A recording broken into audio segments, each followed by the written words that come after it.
Chapter 26, Artistic Attempts. It takes people a long time to learn the difference between talent and genius, especially ambitious young men and women. Amy was learning this distinction through much tribulation, for mistaking enthusiasm for inspiration, she attempted every branch of art with a youthful audacity. For a long time there was a lull in the mud pie business, and she devoted herself to the finest pen and ink drawing, in which she showed such taste and skill that her graceful handiwork proved both pleasant and profitable.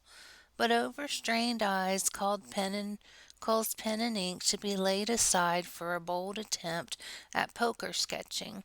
While this attack lasted, the family lived in constant fear of a conflagration, for the odor of burning wood pervaded the house at all hours.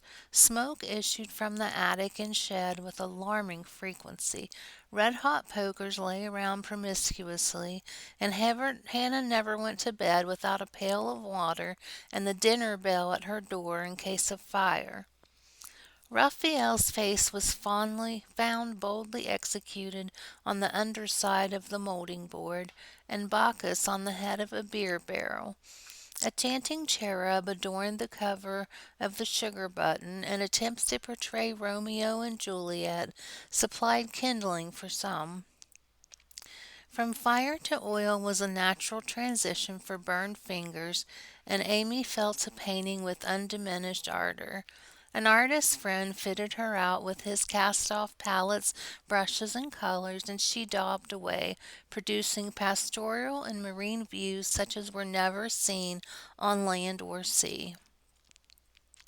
Her monstrosities in the way of cattle would have taken prizes at an agricultural fair, and the perilous pitching of her vessels would have produced seasickness in the most nautical observer if the utter disregard to all known rules of shipbuilding and rigging had not convulsed him with laughter at the first glance. Swarthy boys and dark-eyed Madonnas staring at you from one corner of the studio suggested Murillo. Oily brown shades of faces, with a lurid streak in the wrong place, meant Rembrandt. Buxom ladies and dropsical infants. Rubens and Turner appeared in tempests of the blue thunder, orange lightning, brown rain, and purple clouds, with a tomato-colored splash in the middle, which might be the sun or a buoy, a sailor's shirt or a king's robe, as the spectator pleased. Charcoal portraits came next, and the entire family hung in a row, looking as wild and crocky as if just evoked from a coal bin. Softened into crayon sketches, they did better, for the likenesses were good, and Amy's hair, Joe's nose, Meg's mouth, and Laurie's eyes were pronounced wonderfully fine. A return to clay and plaster followed, and ghostly casts of her acquaintances haunted corners of the house, or tumbled off the closet shelves onto people's heads. Children were enticed in as models, till their incoherent accounts of her mysterious doings caused Miss Amy to be regarded in the light of a young ogress. Her efforts in this line, however, were brought to an abrupt close by an untoward accident which quenched her ardor.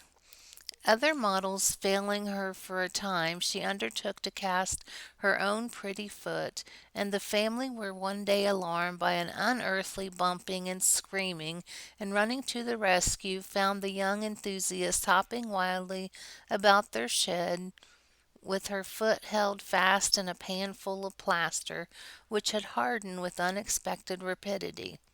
With much difficulty and some danger she was dug out, for Joe was so overcome with laughter while she excavated that her knife went too far, cut the poor foot, and left a lasting memorial of one artistic attempt at least.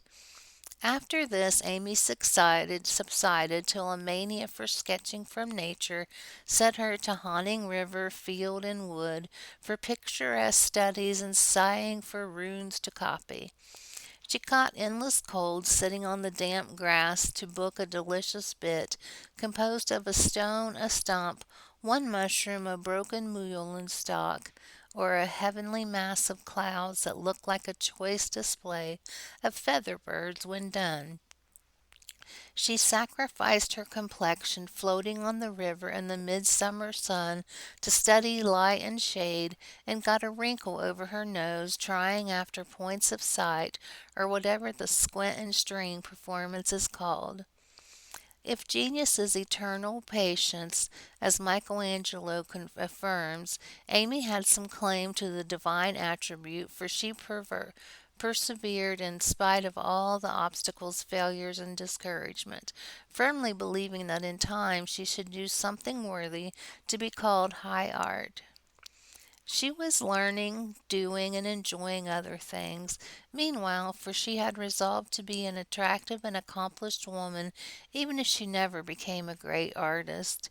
Here she succeeded better, for she was one of those happily created beings who please without effort, makes friends everywhere, and take life so gracefully and easily that less fortunate souls are tempted to believe that such are born under a lucky star.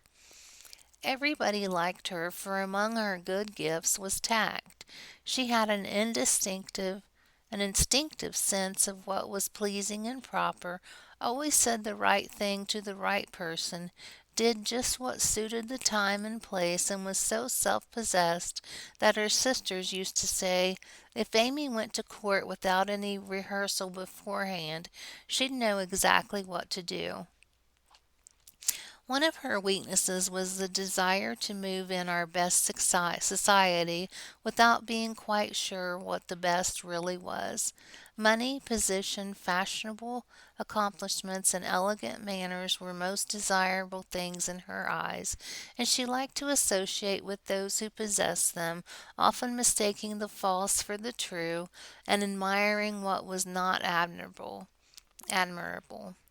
Never forgetting that by birth she was a gentlewoman, she cultivated her aristocratic tastes and feelings so that when the opportunity came she might be ready to take the place from which poverty now excluded her. My lady, as her friends called her, sincerely desired to be a genuine lady and was so at heart, but had yet to learn that money cannot buy refinement of nature, that rank does not always confer nobility, and that the true breeding makes itself felt in spite of external drawbacks. "I want to ask a favor of you, mamma," Amy said, coming in with an important air one day. "Well, little girl, what is it?" replied her mother, in whose eyes the stately young lady still remained the baby. "Our drawing class breaks up next week, and before the girls separate for the summer, I want to ask them out here for a day. They are wild to see the river, sketch the broken bridge, and copy some of the things they admire in my book. They have been very kind to me in many ways, and I am grateful, for they are all rich, and I know that I am poor, yet they never made any difference." "Why should they?" said Mrs. March, put the question with what girls called her Maria Theresa air. "You know as well as I do that it doesn't make a difference with nearly everyone, so don't ruffle up like a dear motherly hen when your chickens get pecked by smarter birds. The ugly duckling turned out a swan, you know." And Amy smiled without bitterness, for she possessed a happy temper and a hopeful spirit. Mrs. March laughed and smoothed down her maternal pride as she asked, "Well, my swan, what is your plan?" "I should like to ask the girls out to lunch next week, and take them for a drive to the places they want to see, a row on the river perhaps, and make a little artistic feat for them." "That looks feasible. What do you want for lunch? Cake, sandwiches, fruit, and coffee will be all that is necessary, I suppose." "Oh dear, no. We must have cold tongue and chicken, French chocolate and ice cream besides. The girls are used to such things, and I want my lunch to be proper and elegant, though I do work for my living." "How many young ladies are there?" asked her mother, beginning to look sober. "12 or 14 in the class, but I dare say they won't all come." "Bless me, child, you will have to charter an omnibus to carry them about." "Why, mother, How can you think of such a thing? Not more than 6 or 8 will probably come, so I shall hire a beach wagon and borrow Mr. Lawrence's cherry bounce, Hannah's pronunciation of char a banc. All of this will be expensive, Amy. Not very. I've calculated the cost and I'll pay for it myself.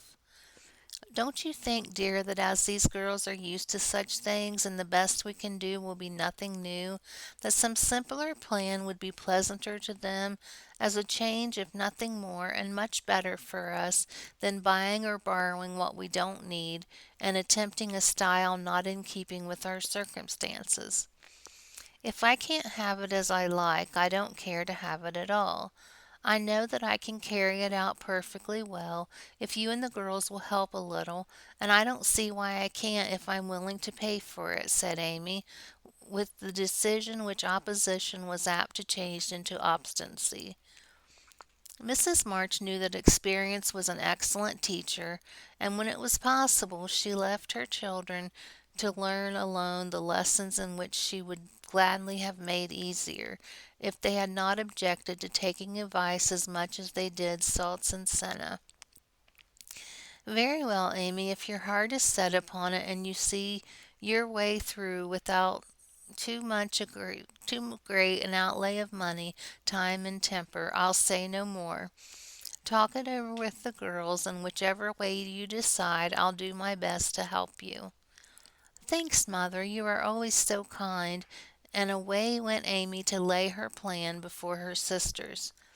Meg agreed at once and promised her aid, gladly offering anything she possessed, from her little house itself to her very best salt spoons. But Joe frowned upon the whole project and would have nothing to do with it at first.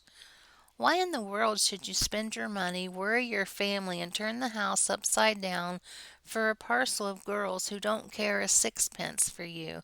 I thought you had too much pride and sense to truckle to any mortal woman just because she wears French boots and rides in a coupe," said Joe, who, being called from the tragic climax of her novel, was not in the best mood for social enterprises. "I don't truckle, and I hate being patronized as much as you do," returned Amy indignantly, for the two still jangled when such questions arose.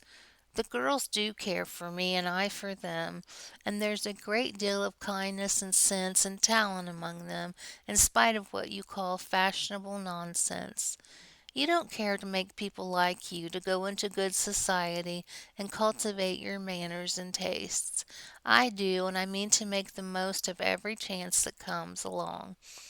You can go through the you can go through the world with your elbows out and your nose in the air, and call it independence if you like. That's not my way."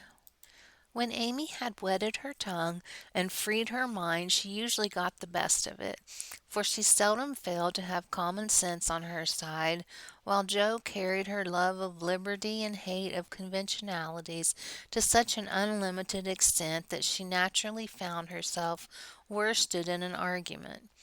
Amy's definition of Joe's idea of independence was such a good hit that both burst out laughing, and the discussion took a more amicable turn. Much against her will, Joe at length consented to sacrifice a day to Mrs. Grundy and help her sister through what she regarded as a nonsensical business. The invitations were sent, nearly all were accepted, and the following Monday was set apart for the grand event. Hannah was out of humor because her week's work was deranged and prophesied that if the washing and ironing weren't done regular, nothing would go well anywheres. This hitch in the mainspring of the domestic machinery had a bad effect upon the whole concern, but Amy's motto was nil desperandum, and having made up her mind what to do, she proceeded to do it in spite of all obstacles.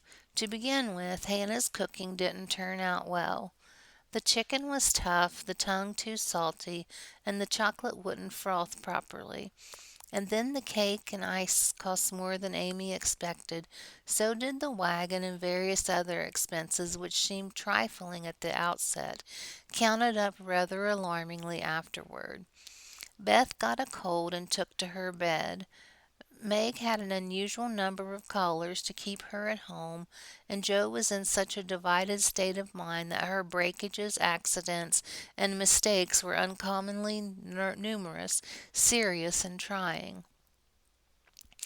If it was not fair on Monday, the young ladies were to come on Tuesday, an arrangement which aggravated Jo and Hannah to the last degree. On Monday morning the weather was in that undecided state which is more exasperated than a steady pour. It drizzled a little, shone a little, blew a little, and didn't make up its mind till it was too late for anyone else to make up theirs. Amy was up at dawn, hustling people out of their beds and through their breakfasts so the house might be got in order. The parlor struck her as looking uncommonably shabby, but without stopping to sigh for what she had not, she skilfully made the best of what she had, arranging chairs over the worn places in the carpet, covering stains on the wall with homemade statuary, which gave her an artistic flair to the room, as did the lovely vases of flowers Jo scattered about. The lunch looked charming, and as she surveyed it, she sincerely hoped it would taste well, and that the borrowed glass, china, and silver would get safely home again. The carriages were promised. Meg and Mother were all ready to do the honors. Beth was able to help Hannah behind the scenes. Jo had engaged to be as lively and amicable as an absent mind, an aching head, and a very decided disapproval of everybody and everything would allow, as she wearily dressed. Amy cheered herself with anticipations of the happy moment when lunch safely over she should drive away with her friends for an afternoon of artistic delights, for the cherry bounce and the broken bridge were her strong points. Then came the hours of suspense, during which she vibrated from parlor to porch, while public opinion varied like the weathercock. A smart shower at 11 had eventually quenched the enthusiasm of the young ladies who were to arrive at 12, for nobody came, and at 2 the exhausted family sat down in a blaze of sunshine to consume the perishable portions of the feast so that nothing might be lost. No doubt about the weather today there will certainly come, so we must fly around and be ready for them, said Amy, as the sun woke her the next morning. She spoke briskly, but in her secret soul she wished she had said nothing about Tuesday, for her interest, like her cake, was getting a little stale. I can't get any lobsters, so you will have to do without salad today, said Mr. March, coming in a half an hour later with an expression of placid despair. Use the chicken, then. The toughness won't matter in a salad, advised his wife. Hannah left it on the kitchen table a minute, and the kittens got at it. I'm very sorry, Amy, added Beth, who was still a patroness of cats. Then I shall have a lobster, for tongue alone won't do, said Amy decidedly. Shall I rush into town and demand one? Asked Jo, with the magnanimity of a martyr. You'd come bringing it home under your arm without any paper, just to try me. I'll go myself, answered Amy, whose temper was beginning to fail. Shrouded in a thick veil and armed with a genteel traveling basket, she departed, feeling that a cool drive would soothe her ruffled spirit and fit her for the labors of the day. After some delay, the object of her desire was procured, likewise a bottle of dressing to prevent further loss at home, and off she drove again, well pleased with her own forethought. As the omnibus contained only one other passenger, a sleepy old lady, Amy pocketed her veil and beguiled the tedium of the way by trying to find out where all her money had gone to. So busy was she with her card full of refractory figures that she did not observe a newcomer who entered without stopping the vehicle till a masculine voice said, "Good morning, Miss March," and looking up she beheld one of Laurie's most elegant college friends. Fervently hoping that she would get out before she did, Amy utterly ignored the basket at her feet and congratulated herself that she had on her new traveling dress, returned the young man's greeting with her usual suavity and spirit. They got on excellently, for Amy's chief care was soon set at rest by learning that the gentleman would leave first, and she was chatting away in a peculiarly lofty strain when the old lady got out. In stumbling to the door she upset the basket, and oh horror! The lobster in all its vulgar size and brilliancy was revealed to the high-born eyes of a tutor. "By Jove, she's forgotten her dinner!" cried the unconscious youth, poking the scarlet monster into its place with his cane, and preparing to hand out the basket after the old lady. "Please don't. It's mine," murmured Amy, with a face nearly as red as her fish. "Oh, I beg your pardon. It's an uncommonly fine one, isn't it?" said Tutor, with great presence of mind and an air of sober interest that did credit to his breeding. Amy recovered herself in a breath, set her basket boldly on the seat, and said, laughing, "Don't you wish you were to have some of the salad he's going to make, and see the charming young ladies who are going to eat it?" Now that was tact, for two of the ruling foibles of the masculine mind were touched. The lobster was instantly surrounded by a halo of pleasing reminiscences, and curiosity about the charming young ladies diverted his mind from the comical mishap. "I suppose he'll joke and laugh over it with Laurie, but I shan't see them, that's a comfort," thought Amy, as Tudor bowed and departed. She did not mention this meeting at home, though she discovered that thanks to the upset, her new dress was much damaged by the rivulets of dressing that meandered down the skirt, but went through with the preparations which now seemed more irksome than before, and at 12 o'clock all was ready again.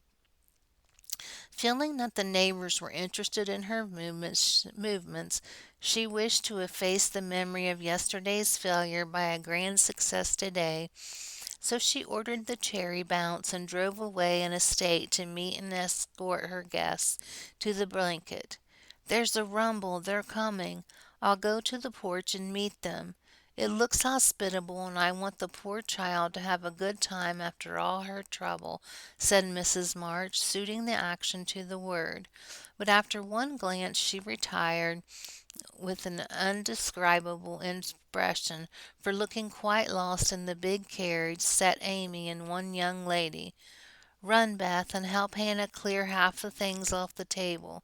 It will be too absurd to put a luncheon for 12 before a single girl," cried Joe, hurrying away to the lower regions too excited to stop even for a laugh. In came Amy, quite calm and delightfully cordial to the one guest who had kept her promise. The rest of the family, being of dramatic turn, played their parts equally well, and Miss Elliot found them a most hilarious set, for it was impossible to control entirely the merriment which possessed them. The remodeled lunch being gaily partaken of, the studio and garden visit and art discussed with enthusiasm, Amy ordered a buggy, alas for the elegant cherry bounce, and drove her friend quietly about the neighborhood till sunset, when the party went out.